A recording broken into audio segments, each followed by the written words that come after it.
లవ్లో ఉన్న అమ్మాయి మ్యారేజ్ చేసుకుని ఏజ్ వచ్చిన తర్వాత తన బాయ్ ఫ్రెండ్ ఇంకా సెటిల్ అవ్వకపోతే ఆ అమ్మాయి సిచ్యువేషన్ చాలా ఘోరంగా ఉంటుంది. ఎందుకంటే ఆ అమ్మాయికి మ్యారేజ్ చేసుకుని ఏజ్ వచ్చింది కాబట్టి ఇంట్లో వాళ్ళు పెళ్లి చేయాలనుకుంటారు. అలా అని లవ్ చేసిన అబ్బాయిని మ్యారేజ్ చేసుకుందాం అంటే అబ్బాయికి జాబ్ లేదు, ఇంకా సెటిల్ కాలేదు, ఎప్పుడు సెటిల్ అవుతాడో తెలియదు. ఇంట్లో వాళ్ళు ఏమో పెళ్లి చేసుకోమని ప్రెజర్ చేస్తున్నారు.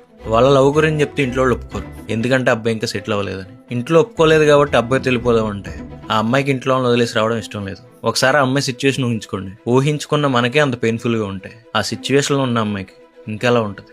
పేరెంట్స్ ఇంపార్టెంటా, లవ్ చేసిన అబ్బాయి ఇంపార్టెంటా, ఏది తేల్చుకోని పరిస్థితి.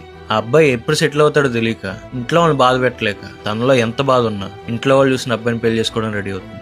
ఇమాజిన్ తను ఎంత ట్రామాలో ఉంటుందో. పేరెంట్స్ కోసం తన లవ్ని సాక్రిఫైస్ చేసిన తన్నే తప్పు అంటారు. అబ్బాయి కోసం అమ్మా నాన్నలు వదిలేసిన అమ్మాయిని తప్పు అంటారు. మేబీ కొంతమంది ఉంటారేమో అమ్మాయి హ్యాపీనెస్ ముఖ్యం అని లవ్ చేసిన అబ్బాయికి ఇచ్చి పెళ్లి చేసి పేరెంట్స్ నేను ఇంకా సెటిల్ అవ్వలేదు కాబట్టి తన హ్యాపీనెస్సే కావాలని ఇంట్లో వాళ్ళు చూసిన అబ్బాయిని పెళ్లి చేసుకోమని చెప్పే ప్రేమించిన అబ్బాయి. ఇక్కడ తప్ప అమ్మాయి పేరెంట్స్ది కాదు, అమ్మాయిది కాదు, ఆ సిచ్యువేషన్లో ఉన్న అబ్బాయిది. ప్రేమించడానికి అమ్మాయి మీద ప్రేమ, టైం ఉంటే సరిపోద్ది. పెళ్లి చేసుకోవడానికి డబ్బు కావాలి, స్టేటస్ కావాలి, ఫైనాన్షియల్ బ్యాక్గ్రౌండ్ కావాలి.